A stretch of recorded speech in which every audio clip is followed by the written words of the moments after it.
নতুন একটা গল্প শুরু নতুন সকাল দিয়ে। আজকের সকালটা ভীষণই সুন্দর, কারণ আমি চলে এসেছি রবীন্দ্র সরণি সার্বজনীন দুর্গোৎসব কমিটির কাছে। এবছরের থিম এখানে হস্তশিল্পের দুর্গা মেলা।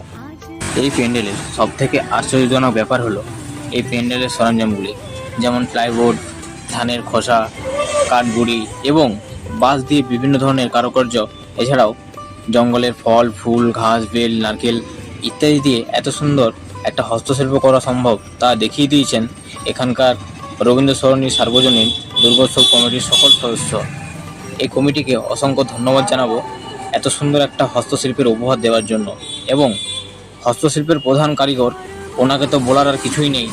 ওনার যতই প্রশংসা করি না কেন ততই কম পড়বে। এই ব্যক্তিটি হলেন দক্ষিণ 24 পরগনার বাসিন্দা পিতৃ সাউ মশাই।